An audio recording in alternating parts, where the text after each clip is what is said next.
अब गेट को अपीयर हुए लगभग 10 साल हो चुके हैं और गेट के अंदर रहने वाले मैजिक बीस्ट से स्पेशल एबिलिटीज वाले ह्यूमंस की बैटल अभी तक जारी है। लेकिन इनमें एक स्पेशल केस भी है, संग जिनवू, जो कि अपने मदर और सिस्टर के सपोर्ट के लिए पैसे कमाता है, बट वो अब तक के सबसे वीकेस्ट रैंक की रैंक का हंटर है और नॉर्मली एक बार अवेकनिंग मिलने के बाद हंटर्स की एबिलिटीज डेवलप नहीं होती, ना ही कि उनकी रैंकिंग बदलती है। बट मैंने अभी कहा कि जिनवू एक स्पेशल केस है। वो एक रेड मिशन के लिए डबल डंजन्स में जाता है जहाँ उसे गेम लाइक एबिलिटीज मिलती है और वो पावर ऑफ लेवलिंग ऑब्टेन कर लेता है। इसके बाद उसकी कड़ी ट्रेनिंग शुरू हो जाती है जहाँ वो कई सारे मॉन्स्टर्स और ह्यूमन से बैटल करके अपनी एबिलिटी को इम्प्रूव करता है और एक godly item elixir of life की रेसिपी जान लेता है जिससे किसी भी डिजीज को क्योर कर सकते हैं। वहीं पर इस रेसिपी के मटेरियल को जमा करते हुए वो एक शैडो मोनार्क बन जाता है जिससे उसके अंडर बहुत सारे शैडो सोल्जर्स भी आ जाते हैं। प्रेजेंट में जिनवू सो रहा होता है तभी उसकी सिस्टर जीना उसे कॉल पर बताती है कि आज पेरेंट मीटिंग है। ये सुनकर जिनवू जल्दी से स्कूल भागता है जहाँ जीना को समझ नहीं आ रहा था कि उसका भाई इतना बदल कैसे गया था। वही कई लड़कियां उसे देखकर पागल हो रही थी। जीना कहती है कि तुम्हारी कोई गर्लफ्रेंड है क्या, तो मैं तुम्हें क्या किसी से इंट्रोड्यूस करूं, बट जिनवू उसे अपना मुंह बंद करने कहता है। कुछ टाइम बाद टीचर उसे बताती है कि जीना काइंड हार्टेड और अच्छी स्टूडेंट है, यहाँ तक कि वो कई स्टूडेंट्स के लिए रोल मॉडल है और एज अ टीचर मुझे उस पर बहुत गर्व है। उसने मॉक टेस्ट में भी बहुत अच्छा किया है। मैं श्योर हूँ कि उसे एक अच्छा मेडिकल स्कूल जरूर मिलेगा, इसलिए उसे ज्यादा पुश मत करना।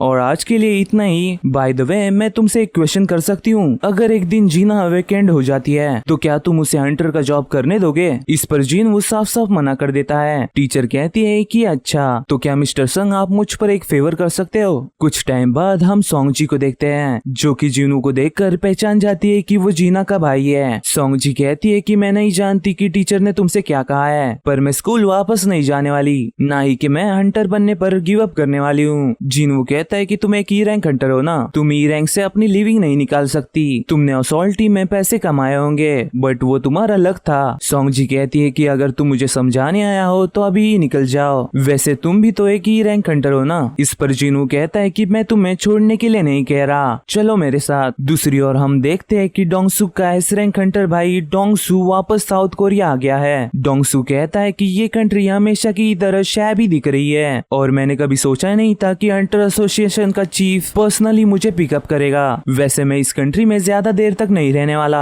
वही जिनचुल पूछता है कि तुम अपनी होमलैंड कंट्री में वापस आए सिर्फ उन दोनों लोगों को देखने के लिए पागल मत बनो, तुम सर्वेलेंस टीम बस प्रिटेंड कर सकते हो कि तुमने कुछ नोटिस नहीं किया कि मैं उनके साथ डंजन में क्या करूंगा, पहले उसी रैंक हंटर के साथ फिर डी रैंक वाले के साथ। क्या तुम्हें लगता है कि तुम मुझे रोक सकते हो? तुम्हारे इस बेकार एबिलिटी से तो बिल्कुल नहीं। जिनचुल कहता है कि मैं बस अपनी ड्यूटी कर रहा हूँ। मीनवाइल गुनी जोंगिन को बता रहे होते हैं कि उनके पास विंग होने के बावजूद वो समुद्र में गिरे, इसका मतलब कि वो ज्यादा दूर तक नहीं उड़ सकते, बट एक दिन वो यहाँ तक आ जाएंगे, इसलिए हमें इसके बारे में क्लूज ढूंढने होंगे। कुछ टाइम बाद जिनवू सांगमिन से मिलता है जो कि एक पोर्टल के बाहर खड़ा था। सांगमिन कहता है कि मुझे लगा नहीं था कि तुम मुझे कांटेक्ट करोगे, पर मुझे खुशी हुई कि तुम यहाँ पर आए। वैसे मैं इस लड़की से पहले भी मिल चुका हूँ और ये सी रैंक का गेट अभी जस्ट ओपन हुआ है। तभी एक ए रैंक हंटर किमचुल कहता है कि तुम कितनी बात करोगे, हम यहाँ पिकनिक के लिए नहीं आए हैं। तभी सांगमिन किमचुल को इंट्रोड्यूस करता है और बताता है कि ये एक टैंकर है जो कि उनके इस प्रैक्टिस मिशन को as assault team leader lead करेगा। वही किमचुल कहता है कि मुझे ई रैंक हंटर्स पर नजर रखना बिल्कुल भी पसंद नहीं है और यहाँ पर तो दो है। तभी सांगमिन सभी को बताता है कि इस असॉल्ट टीम में एक A rank, 5 B rank, 2 C rank और 2 ई रैंक हंटर्स है, मतलब इन टोटल 10 लोग जो कि इस रेड मिशन को करेंगे। वही जिनवू सोचता है कि मुझे लगा था कि अगर इसे सच्चाई पता चले तो ये हार मान लेगी, लेकिन इस टीम में बहुत सारे लोग हैं तो अगर ये क्वेस्ट बहुत इजीली खत्म हो जाएगा तो ये पॉइंटलेस होगा। तभी उससे किचुल कहता है कि मिस्टर संग इस टाइम बस स्टैंड बाय पर रहकर बस देखना और न्यू कमर्स को ज्यादा अपॉर्चुनिटी देना। इसके बाद सभी लोग डंजन में एक के बाद एक एंटर करते हैं। एंटर करते ही जिनवू को महसूस होता है कि कुछ तो गड़बड़ है। वही हम देख पाते हैं कि वो गेट रेड गेट बन गया है। इस पर जिनवू अपनी पूरी ताकत लगाकर बाहर आकर सांगमिन से कहता है कि जल्दी से असॉल्ट टीम को कांटेक्ट करो। दूसरी ओर यूनो को समझ नहीं आता कि एक सी रैंक का gate all of sudden red gate कैसे बन गया। मैं जल्दी से वहाँ के लिए निकल रहा हूँ। मीनवाइल किमचुल सभी को बताता है कि ये एक रेड गेट है। सोंगी पूछती है कि ये रेड गेट क्या होता है। जिनवू बताता है कि रेड गेट रेगुलर गेट से डिफरेंट होता है। ये एक ऐसा डंजन होता है जहाँ तुम्हारा आउटर वर्ल्ड से कांटेक्ट टूट पूछ जाता है तुम्हें यहाँ से बाहर निकलने के लिए यहाँ तो बॉस को डिफीट करना होगा या ये कोलैप्स होने का इंतजार करना होगा। इसके बीच आउटर वर्ल्ड इंटरवीन नहीं कर सकता। मतलब चाहे कितना भी बड़ा एस रैंक हंटर ही क्यों ना हो, वो इस रेड गेट के अंदर बाहर नहीं आ सकता। और इस डंजन में बहुत सारे और स्ट्रॉन्गर बीस्ट भी अपीयर होंगे। तभी उन पर स्नो एरो से अटैक होता है। हालांकि जिनवू ने सोंगी को बचा लिया था। तभी वो सभी नोटिस करते हैं कि उनके ऊपर आइस एल्फ्स अटैक कर रहे हैं। उन्हें देखकर जिनवू सोचने लगता है कि वो हमसे इतने दूर थे, इसलिए हम उन्हें सेंस नहीं कर पाए और पहले उन्होंने सबसे वीकेस्ट 2 लोगों को ही टारगेट किया। अगर ये 2 महीने पहले की बात होती तो अभी तक मैं मारा जा चुका होता। तभी वो एल्फ्स जिनवू को धमकी देकर वहाँ से चले जाते हैं। जिनवू बताता है कि आइस एल्फ्स का अटैक करने का तरीका बहुत ब्रूटल है, तुम उन्हें व्हाइट गोस्ट भी कह सकते हो, वही हंटर्स उन्हें व्हाइट स्लेयर्स भी कहते हैं। तभी किम चुल कहता है कि यहाँ देखो, अभी सभी को पता है कि यहाँ मदद नहीं आ सकती और हम डिफिकल्ट लेवल बी क्वेस्ट में हैं। इस सिचुएशन में मैं चाहता हूँ कि तुम लोग मेरी कमांड फॉलो करके सरवाइव करो। हालांकि मैं सभी लोगों को लीड नहीं कर सकता,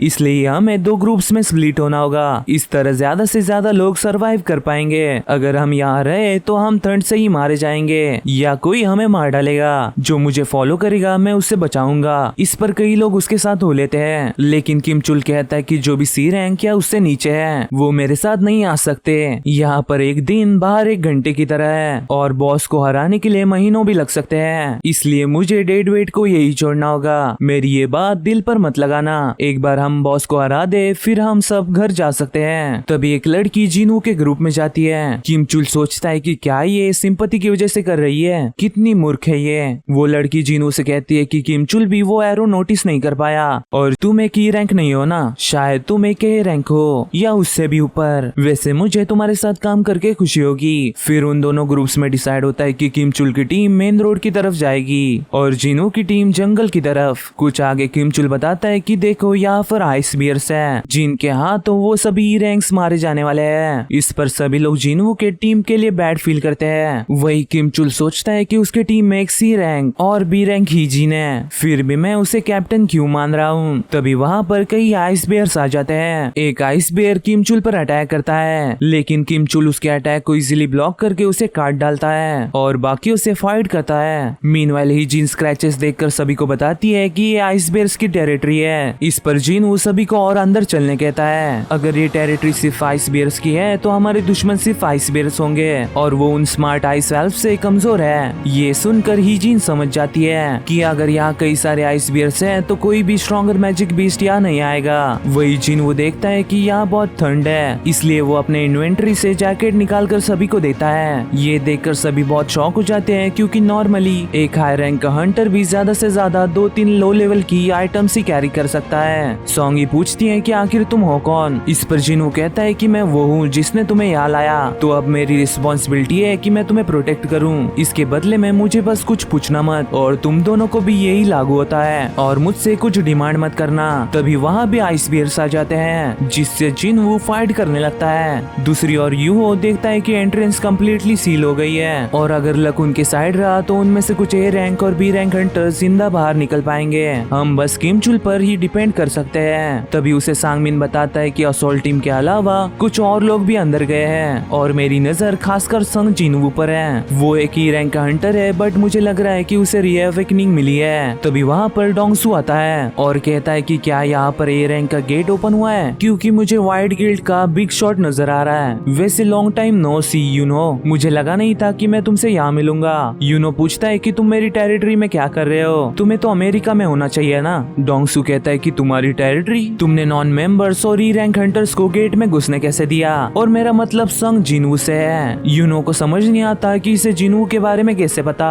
डोंगसू कहता है कि मैं इतने दूर आया और ये रेड गेट, एटलीस्ट मुझे उसे देखने तो दो। पर कोई ना, वैसे भी वो अंदर ही मरने वाला है। वही जिनचुल सोचता है कि संग जिनवू तुम लकी हो क्योंकि गेट रेड हो गया है, अब तो डोंगसू भी तुमसे फाइट नहीं कर सकता। बट आई वंडर कि तुम वापस जिंदा आ भी पाओगे या नहीं। मीनवाइल जिनवू सभी बियर्स को इजीली निपटा देता है। वही जिन को समझ नहीं आता कि आखिर ये बंदा है क्या। कुछ टाइम बाद वो सभी लोग उन बियर्स को पकाकर खाते हैं, जबकि जिनवू उन सबको एक्सरसाइज का बताकर आइस बियर्स के लेयर में जाता है, जहाँ वो आइस बियर्स को देखकर अपने शैडो सोल्जर्स को निकाल लेता है, ऑब्वियसली इंक्लूडिंग इग्रेस। वो सभी से कहता है कि ये तुम्हारी पहली फाइट है। फिर शैडो सोल्जर्स और आइस बियर्स के बीच बहुत घमासान बैटल होने लगती है जिसमें शैडो मेजर्स की वजह से शैडो सोल्जर्स बीयर्स पर भारी पड़ते हैं। इस वजह से जिनू का माना धीरे धीरे कम होने लगता है। तभी फाइनली वहाँ पर बॉस बियर भी आ जाता है और देखते ही देखते कई शैडो सोल्जर्स को हरा देता है, जिससे जिनू का माना एकदम से 0 हो जाता है। अब फाइनली जिनू अपने एस इग्रिस को फाइट में भेजता है, जहाँ इग्रिस अपनी स्वॉर्ड निकाल कर उस बॉस से फाइट करने लगता है, जहाँ वो उसके पैर और गले को बहुत बुरी तरह से काट डालता है। बॉस फाइनल अटैक करने जाता है लेकिन इग्रिस उसे मौका नहीं देता। यहाँ पर जिनू को रियलाइज होता है कि अगर इग्रिस के साथ वाली फाइट में अगर इग्रिस उसकी स्वॉर्ड यूज कर रहा होता तो उसके सामने वो बिल्कुल नहीं टिक पाता और करंटली हम इक्वल फुटिंग में हैं, या नहीं वो मुझसे भी स्ट्रॉन्गर है। दूसरी ओर किम चुल के ग्रुप को आई सेल्फ्स ने बहुत बुरी तरह खत्म कर दिया था। किम चुल सोचता है कि ये क्या हो रहा है, मैं व्हाइट टाइगर गिल्ड का एलाइट मेंबर बनने वाला था और अब मैं ये एक्सेप्ट कैसे करूं। वही वो उन एल्फ से डर कर भागने लगता है। वही जिनू उन बियर्स को अराइज होने के अपनी शैडो आर्मी में शामिल कर लेता है। मीनवाइल यूनो पूछता है कि कितना टाइम हो गया है। सांगमिन कहता है कि यहाँ पर 3 घंटे बट अंदर 3 दिन। इस पर डोंगसू कहता है कि मुझे लग रहा है कि संग जिनू अंदर ही मारा जाएगा, मैंने अपनी ट्रिप फालतू में बर्बाद कर दी। वैसे संग जिनू तुम्हारे व्हाइट टाइगर गिल्ड से नहीं है ना, तो फिर वो तुम्हारे असोल्ट टीम के साथ गेट के अंदर कैसे गया। सांगमिन कहता है कि वो मेरा दोस्त है और उसे सी लेवल क्वेस्ट में इंटरेस्ट था, इसलिए मैंने उसे अंदर जाने दिया। डोंगसू कहता है कि अच्छा ठीक है, तुम्हें लगा कि मैं ऐसा कहूँगा, तुम करना क्या चाहते हो, मुझे पता है कि तुम्हें नई चीजें बहुत पसंद है। तभी यूनो कहता है कि वोंग डोंगसू अभी क्या भी उसे छोड़ो। डोंगसू कहता है कि क्या एक स्मॉल कंट्री का गिल्ड मास्टर मुझे ऑर्डर्स दे रहा है। इस पर चिढ़ते हुए वो दोनों भी अपना ऑरा रिलीज कर देते हैं। ये देखकर सांगमिन सोचता है कि ये बहुत बुरा है, अगर हमने इन्हें नहीं रोका तो एस रैंक हंटर्स के बीच फाइट शुरू हो जाएगी। वही वो दोनों एक दूसरे को जोरदार पंच मारते हैं, लेकिन सही टाइम पर आकर जिनचुल उन्हें रोक लेता है और कहता है कि अगर तुमने अपनी स्ट्रेंथ रोकी नहीं होती तो मेरा हाथ टूट जाता। मुझे पता नहीं कि तुम्हें किस बात का शक है, पर 2 महीने पहले मैंने खुद संग जिनू का मैजिक पावर टेस्ट किया है, वो सच में एक ही रैंक का हंटर है और हमें इन्वेस्टिगेशन से पता चला है कि वोंग डोंगसू को मैजिक बीस्ट नहीं मारा है। इस पर डोंगसू कहता है कि ये तुम कह रहे हो, जो कि एक ऑब्वियस झूठ है, मेरे हिसाब से मिस्टर यू ने उसे मारा होगा। जिनचुल पूछता है कि तुम संग जिनू के इतने पीछे क्यों पड़े हो। डोंगसू कहता है कि वेल ऑफ कोर्स ये एक एक्सक्यूज है, किसी का खून करने की एक्सक्यूज। वही वो इंटरनेट पर संग जिनू के बारे में चेक करके वहाँ से चले जाता है। सांगमिन सोचता है कि मैं जिनू की ताकत को अच्छे से जानता हूँ, वो डेफिनेटली जिंदा बाहर आएगा। दूसरी ओर किम चुल ठंड से कांप रहा होता है, वो खुद को तसल्ली देता है कि जब तक मेरे पास आर्मर है तब तक मैं बिल्कुल ठीक हूँ। तभी वो अपने सामने सभी आइस बियर्स को देखता है और सोचता है कि इसलिए ही मुझे कई आइस बियर्स नहीं दिखे, क्या उन्हीं रैंकर्स ने इन्हें मारा है। इम्पॉसिबल, शायद ये उन व्हाइट डीमंस का काम होगा। फिर उनसे डर कर वो भागने लगता है और कुछ देर बाद जिनू के ग्रुप को देखकर सोचता है कि ये कमजोर लोग अभी तक जिंदा कैसे हैं। इवन तुम्हारे पास गर्म कपड़े, ब्लैंकेट, स्टैंड्स और खाना भी है। अच्छा तो अभी मुझे समझ आया। वो ये कहते हुए आगे बढ़ता है कि असोल्ट टीम खत्म हो गई है क्योंकि हमारे पास खाने और गियर की कमी थी और ये सब किसने छुपाया, किसने ये अपने टीममेट्स को मरने के लिए छोड़ दिया। अभी मुझे पता चला ही जीन, तुम्हें पता था ना, इसलिए तुमने उसकी टीम ज्वाइन की। जल्दी से कन्फेस करो, मैं सिर्फ 3 तक गिनूंगा। असल में कल्प्रिट वो संग जिनू है। तभी जिनू उसे मारकर नॉकआउट कर देता है और कहता है कि तुमने ही अपने टीममेट्स को मरवाया, इवन तुमने ट्रबल भी अपने साथ लाया। वैसे सब बाहर आओ, तुम अपना स्ट्रॉन्ग प्रेजेंस नहीं छुपा सकते। तभी उसके सामने सभी आइस एल्फ्स आ जाते हैं। उनका लीडर कहता है कि इन सब कचरे में कोई तो यूजफुल निकला। जिनू कहता है कि क्या तुम हम सबको कचरा कह रहे हो। लीडर कहता है ये बहुत सरप्राइजिंग है, क्या बच्चे तुम हमारी लैंग्वेज समझ सकते हो। वही सभी को समझ नहीं आ रहा था कि जिनू को उन बीस्ट की लैंग्वेज कैसे समझ आ रही है। हालांकि जिनू समझ गया था कि ये सिस्टम की वजह से है। एल्फ्स का लीडर बताता है कि इस बंदे ने मुझे बताया कि तुम इंसानों में एक एक्सपर्ट भी है, ये तुम्हारे साथ कम्पीट करना चाहता है। वही जिनू पलक झपकते ही उसे मार डालता है और लीडर पर अटैक करता है, लेकिन लीडर उसे इजीली डिफ्लेक्ट कर देता है। जिनू समझ जाता है कि वो इसे इजीली नहीं हरा सकता। वही लीडर कहता है कि क्लियरली तुम एक ह्यूमन नहीं हो, तो तुम ह्यूमंस का साथ क्यों दे रहे हो। शायद तुम्हें ये भी पता नहीं कि तुम हो कौन। हमें आवाजें सुनाई देती है जो हमें ह्यूमंस को मारने कहती है, बट तुम्हारे सामने हमें ऐसा कुछ नहीं सुनाई देता। मतलब कि ये सिस्टम के कमांड से सिमिलर और रिलेटेड है और शायद ये जिनू के प्लेयर होने की वजह से भी हो सकता है। लीडर कहता है कि हमें फाइट करने की कोई जरूरत नहीं, तुम्हारे पीछे के ह्यूमंस हमें दे दो और हम तुम्हारी जिंदगी बख्श देंगे। क्या सोचते हो, तुम्हें हमारा प्रपोजल अच्छा लगा। इस पर जिनू पूछता है कि तुम हो कौन और ह्यूमंस के साथ क्यों लड़ रहे हो। लीडर कुछ बताने जाता है और ग्लिच होकर फिर से वही चीजें बोलने लगता है कि तुम्हारे पीछे नीचे के ह्यूमंस हमें दे दो और हम तुम्हारी जिंदगी बख्श देंगे। जिनू नोटिस करता है कि कुछ तो गड़बड़ है। वो कहता है कि मैं तुम्हारे ऑफर को रिफ्यूज करता हूँ। लीडर कहता है कि क्या तुम हमसे पंगा लेना चाहते हो, वैसे भी तुम आउट नंबर्ड हो। इस पर हंसते हुए जिनू अपने शैडो सोल्जर्स को बाहर निकाल लेता है। सभी को समझ नहीं आता कि ये मॉन्स्टर्स आए कहाँ से, क्या ये जिनू का काम है। वही फिर दोनों भी आर्मीज में फाइट शुरू हो जाती है। इससे बाकी लोग बचकर भागने लगते हैं। तभी उन्हें कुछ एरर्स देख लेते हैं, लेकिन जिनू उन्हें पलक झपकते ही मार डालता है और सोचता है कि मेरे सोल्जर्स मर नहीं सकते, बट उन्हें माना पावर की जरूरत पड़ती है और मेरा माना खत्म हो रहा है। उस पे उनका बॉस मुझसे भी स्ट्रॉन्गर लग रहा है। इवन मैं और इग्रिस मिलकर भी शायद हम इसे नहीं हरा सकते। नॉर्मल सोल्जर्स से ये फाइट खत्म नहीं होगी, मुझे कुछ और स्ट्रॉन्गर कॉम्बैट पावर चाहिए। तभी लीडर खुद को इंट्रोड्यूस करता है और बताता है कि मेरा नाम बारूका है। फिर जिनू और बारूका के बीच फियर्स बैटल शुरू हो जाती है, जहाँ पर बारूका जिनू पर भारी पड़ रहा था। तभी जिनू अपने मेजे से उस पर एक बड़ा फायरबॉल अटैक करता है। किमचुल याद करता है कि उसने लास्ट टाइम आवाज जिनू की सुनी थी। वो गुस्से में जिनू पर अटैक करने जाता है। वही बारूका भी जिनू को मारने आगे बढ़ता है और कहता है कि इवन ह्यूमंस ने भी तुम्हें बिट्रे कर दिया। तभी उसके सामने स्मोक में से एक न्यू शैडो निकलता है, क्योंकि जिनू ने पहले ही ग्रिस की मदद से किमचुल को मार दिया था। किमचुल कहता है कि तुम्हें पहले से ही पता था ना कि मैं यहाँ आऊंगा। फिर जिनू उसे भी अपना शैडो बना लेता है और वो शैडो बारूका के अटैक को इजीली ब्लॉक कर लेता है। वही जिनू उससे कहता है कि आज से मैं तुम्हें आयरन बुलाऊंगा। इससे और भी एक्साइटेड होकर बारूका आयरन पर अटैक कर देता है और आयरन की स्लो स्पीड की वजह से उसके साथ खेलने लगता है। दूसरी ओर सोंगी पूछती है कि ऐसे हंटर्स लड़ते हैं। हीजिन कहती है कि अगर ऐसे लड़ते होते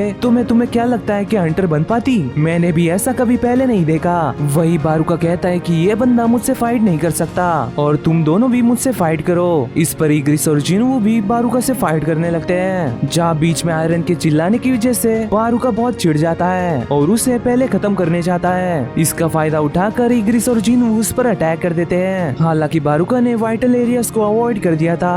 बारूका कहता है कि तुम मुझे बहुत अंडर एस्टिमेट कर रहे हो। इस पर जिनू कहता है कि तुम सच में बहुत स्ट्रांग हो, पर तुम्हारी आर्मी नहीं। फिर हम देखते हैं कि जिनू की आर्मी ने सभी एल्फ्स को मार दिया था। स्टील बारूका हार नहीं मानता और जिनू को मारने जाता है। जिनू का अपना नाइफ फेंकता देख बारूका कहता है कि तुम कितने पागल हो, तुमने अपना वेपन फेंक दिया। लेकिन जिनू के कमांड पर वो नाइफ वापस आ जाता है। हालांकि बारूका ने इसे ब्लॉक कर लिया था। तभी जिनू आयरन की मदद से बारूका को पकड़ लेता है और फायर मैजिक से उसे बुरी तरह से जला डालता है, लेकिन बारूका को एक खरोच तक नहीं आई थी। तभी जिनू उसे स्टैब कर देता है। स्टील बारूका हार नहीं मान रहा था। तभी आयरन उसे अपने हैमर से पिचका डालता है। तो साला होना ही। वही जिनू देखता है कि आयरन उसे मारते ही जा रहा है। इस पर वो उसे कहता है कि ज्यादा बदमाशी ना छोड़े, मुझे तेरे फ्यूचर की चिंता हो रही है। इस पर इग्रिस भी उसे इग्नोर कर देता है। जिनू बाकियों से कहता है कि चलो बाहर जाने का गेट ओपन हो गया है, फाइनली अब वो घर जा सकते हैं। ये जानकर सभी बहुत खुश हो जाते हैं। हालांकि यहाँ जिनू का कोई और प्लान था। वही उन्हें अंदर गए 6 दिन हो गए हैं, यानी बाहर 6 घंटे। सांगमिन कहता है कि मिस्टर यूनो आप जा सकते हो, हम यहाँ पर वेट कर लेंगे। इस पर यूनो कहता है कि मेरे मेंबर्स अंदर है, मैं ऐसे ही उन्हें छोड़कर नहीं जा सकता। तभी पोर्टल से कोई बाहर निकलने लगता है। यूनो को लगता है कि किमचुल ने कर दिया, बट ऐसा नहीं था। वो ही जिन और एक सी रैंकर का बंदा था। तभी उनके पीछे जिनू और सोंगी भी आते हैं, जिन्हें देखकर सांगमिन बहुत खुश हो जाता है। वही पोर्टल के गायब होने पर यूनो सोचता है कि बस लो लेवल के हंटर्स ही बच गए और किमचुल कहाँ है, आखिर अंदर हुआ क्या। वो जिनू को रोकता है और कहता है कि मुझे तुमसे कुछ बात करनी है। इस पर जिनू उससे गुस्से में कहता है कि मैं बहुत थक गया हूँ और जो भी तुम्हें पूछना है वो अपने गिल्ड वालों से पूछ लो। इस पर गुस्सा होते हुए यूनो कहता है कि ये कोई रिक्वेस्ट नहीं है, इसे कोई ऑर्डर या धमकी समझ लो। इस इंसिडेंट में मेरे 6 लोग गायब हुए हैं, मैं यहाँ का इंचार्ज हूँ और तुमसे पूछना चाहता हूँ। इस पर जिनू कहता है कि ये सेंस बनाता है, बट मैंने तुम्हारे 2 लोगों को बचाया है, इसलिए एज ए इंचार्ज तुम्हें मुझे थैंक्स करना चाहिए। ये सुनकर यूनो का गुस्सा शांत हो जाता है और वो जिनू से दिल से माफी मांगता है। यूनो ही जिन से पूछता है कि आखिर ये बंदे की प्रॉब्लम क्या है, ये इतना गुस्सा क्यों कर रहा है। ही जिन कहती है कि पता नहीं क्यों पर बॉस को हराने के बाद इसका मूड बहुत खराब हो गया, मुझे लग रहा है कि ये बहुत थक गया होगा, वैसे वो एक बुरा आदमी नहीं है। तभी यूनो सांगमिन से कहता है कि कुछ भी हो जाए इस बंदे को हमारे गिल्ड लाओ। फिर जिन वो सोंगी को अपने घर छोड़ता है, जहाँ सोंगी उसे उसके नाम से बुलाती है और कहती है कि आज के लिए शुक्रिया, कल हम फिर से मिलेंगे। वही जिन वो देखता है कि बाहर एक दिन भी नहीं बीता है, जबकि उन लोगों ने 6 दिन अंदर बिताए थे। जिनू ने डंजन में बारूका को सोल्जर बनाने की कोशिश की थी, लेकिन बारूका जिनू से बहुत स्ट्रॉन्ग था, इसलिए उसके सभी अटेम्प्ट्स फेल हो गए और वो बस उसका नाइफ ही ले पाया। जिनू सोचता है कि मेरे पूरे दिन की मेहनत पानी में गई, बट तभी उसे आयरन की याद आती है। वही अगले दिन अपने चमकीले आर्मर में जिनू उसे मिलने आता है। जिनू उसे बताता है कि हम रास्ते में किसी और को भी पिकअप करने वाले हैं। फिर कुछ देर बाद सोंगी भी गाड़ी में चढ़ जाती है और कहती है कि कल रात मैं सो नहीं पाई, हाँ तुम्हें घर जाते टाइम सुबह हो गई थी। वही जिनो सोचता है कि क्या इन दोनों ने एक साथ रात बिताई। वैसे बॉस आपको पता है ना कि मिस सोंगी अंडर एज है। इस पर जिनो कहता है तो कुछ नहीं। कुछ देर बाद डंजन में जिनो पूछता है कि ये चीजें क्या है। जिनो कहता है कि हाँ बराबर, मैंने अभी तक तुम्हें ये दिखाया नहीं ना। वैसे ऐसा समझ लो कि ये मेरा स्किल्स का ही एक पार्ट है। ये तो समझाना बहुत कॉम्प्लिकेटेड है, पर मैं तुम्हें बाद में समझा दूंगा। फिर जिनो के इशारे पर वो शैडोज क्रिस्टल निकालने लगते हैं। जिनो कहता है कि भाई एटलीस्ट मुझे क्रिस्टल तो जमा करने दो। इस पर एक शैडो उसे क्रिस्टल ला कर देता है। फिर वो दोनों 19 क्वेस्ट कंप्लीट करके रेस्टोरेंट में खाना खाने जाते हैं। जिनो पूछता है कि अब तुम्हारा क्या प्लान है। जिनो बताता है कि वो पहले एसोसिएशन को गिल्ड मास्टर के लाइसेंस के लिए रिटन टेस्ट देगा और उसे एज बार्गेनिंग चिप यूज करके उसके फादर को मनाएगा। वैसे तुम क्या करोगे? जिनो कहता है कि मैं कुछ काम के लिए बाहर जा रहा हूँ, इसलिए तुम मुझे कुछ टाइम तक कांटेक्ट नहीं कर पाओगे और तुम मुझे ऐसे क्यों देख रहे हो? जिनो कहता है कि भाई अगर मैं तुम्हें अनोइंग लग रहा हूँ तो पहले ही बता दो, मैं तुम्हें बॉदर नहीं करूंगा। मेरा एक भाई है जो मुझसे 10 साल बड़ा है, पर वो मुझे पसंद नहीं करता। हमने साथ में भाइयों की तरह कभी भी टाइम नहीं बिताया। उसके कंपेयर में ना ही कि तुमने बस मुझे बचाया, बल्कि मेरी रिक्वेस्ट भी एक्सेप्ट की। मैं सच में विश करता हूँ कि तुम मेरे भाई होते हैं। इस पर जिनू उसे बियर देते हुए कहता है कि अच्छा ऐसा है तो आज से तुम मेरे छोटे भाई। ये सुनकर जिनो बहुत इमोशनल हो जाता है। फिर सुबह जिनू जीना को ये बताकर बाहर जाता है कि वो 5 दिनों के लिए बाहर जा रहा है। जीना पूछती है कि क्या तुम ट्रिप पर जा रहे हो और तुम्हारे साथ कौन है? जिनू कहता है कि मैं एक दोस्त के साथ जा रहा हूँ। अरे तुम्हारी गर्लफ्रेंड कब बनी? दूसरी ओर एक कोरियन हंटर यूएस जा पहुँचता है, जिसकी औरत से कई लोग बेहोश हो गए थे। वो हंटर कहता है कि चिंता मत करो, वो लोग बस बेहोश हुए हैं। पर वो बंदा कोरियन था, इसलिए दूसरा बंदा उसकी बातें समझ नहीं पाता।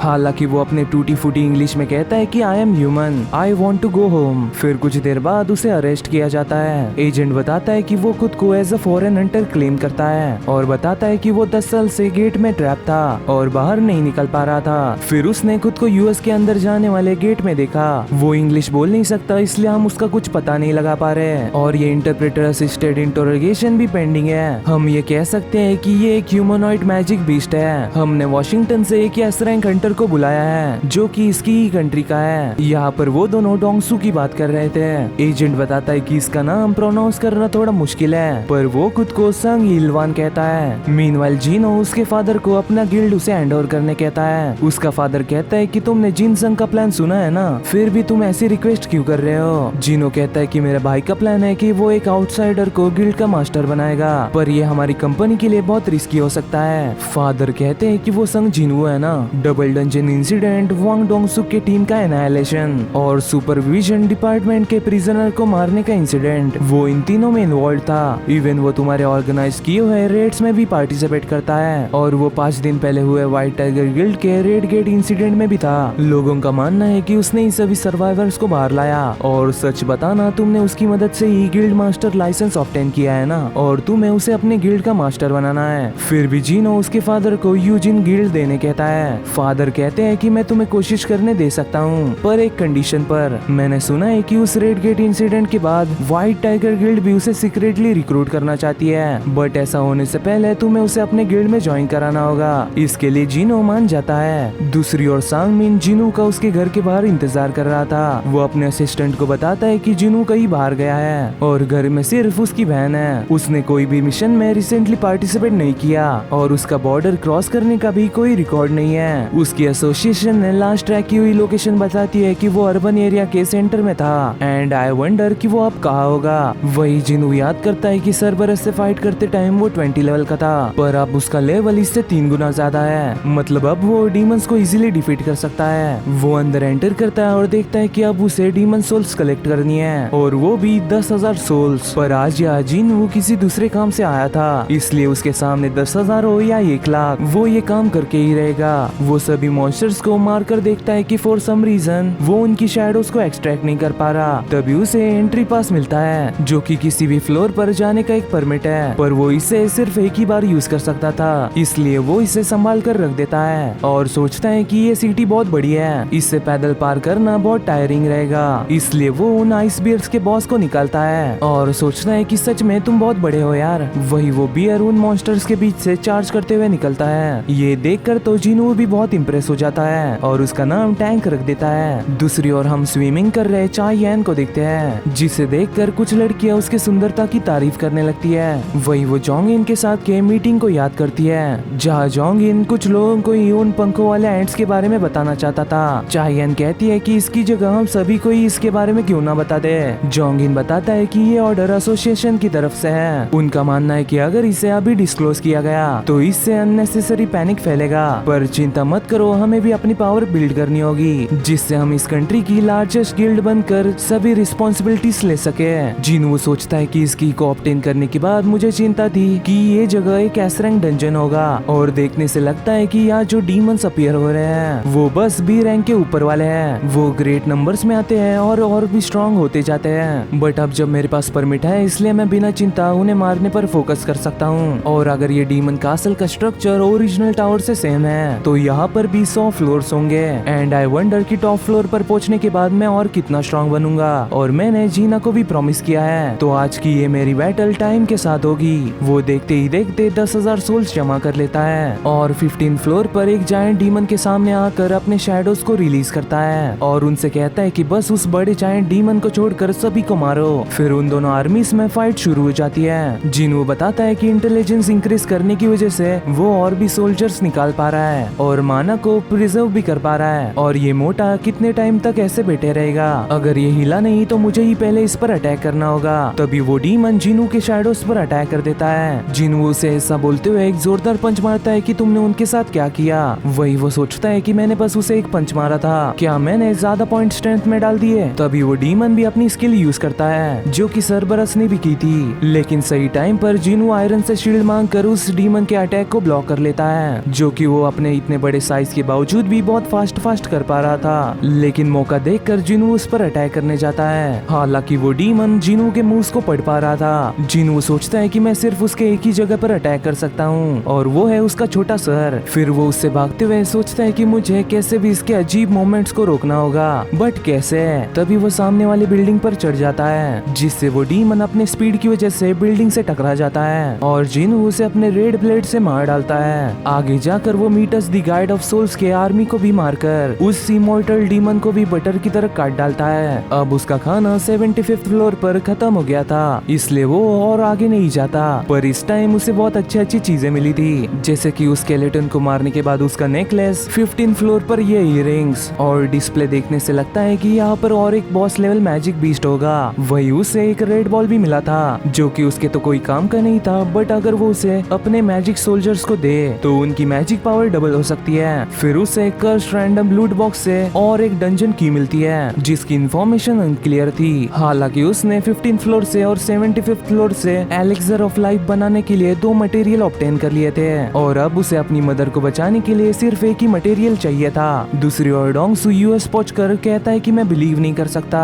कि एक बोलने वाला भी मैजिक बीस्ट हो सकता है। एलवान कहता है कि मैं कोई मैजिक बीस्ट नहीं हूँ, चाहे तो तुम मेरा डीएनए टेस्ट करवा लो। डोंगसू कहता है कि अपना मुंह बंद करो और मेरे क्वेश्चंस का आंसर दो। मैं बहुत चिढ़ा हुआ हूँ क्योंकि उन लोगों ने मुझे एक अच्छे मोमेंट से बुलाकर ये परेशानी मुझ पर तोप दी। एलवान कहता है कि मैं तुमसे कुछ पूछ सकता हूँ, तुम ह्यूमंस को गेट्स और मैजिक बीस्ट के बारे में कितना पता है। डोंगसू कहता है कि तुम कह क्या रहे हो। एलवान कंटिन्यू करता है कि डंजन्स, गेट्स, मैजिक बीस्ट वो सब फ्यूचर में होने वाले एक डिजास्टर के साइंस है। एक बहुत खतरनाक फोर्स अवेकन हो गई है, बट मैं तुम्हें इतना ही बता सकता हूँ और मेरा गोल है उस डिजास्टर को होने से रोकना। डोंगसू कहता है कि फालतू चीजें बोलना बंद करो, तुम्हें पता है क्या कि इस दुनिया में कितने हंटर्स हैं। एलवान कहता है कि फोर्स के सामने चाहे कितने भी लोग हो वो पावरलेस है, वो सभी मारे जाएंगे, पर तुम्हारे में कुछ स्ट्रेंथ लग रही है। इस पर डोंगसू कहता है कि क्या वैसे क्या मैजिक बीस्ट के भी इंसानों की तरह नाम होते हैं, और यहाँ तो तुम्हारी वाइफ और 2 बच्चे भी हैं। वैसे तुमने अपने बेटे का नाम क्या बताया? जिनवू। वैसे तुम्हारे पास से ये मर्डरस ऑरा क्यों निकल रहा है? इस पर डोंगसू कहता है कि मैं तुम्हारे क्वेश्चंस का जवाब नहीं दूंगा, बट मैं ये तुम्हें जरूर बता सकता हूँ कि तुम्हारा बेटा पहले ही मारा जा चुका है। अगर तुम्हारे पास कोई आखिरी वर्ड्स हो तो नरक में जाकर उसे बता देना। लेकिन जिनू के पापा उसे पलक झपकते ही हरा देते हैं और ये सब होते हुए वो दोनों एजेंट्स भी विटनेस करते है। And that's it for day. मैं मिलता हूं आपको अगली वीडियो में, तब तक के लिए सायोनारा।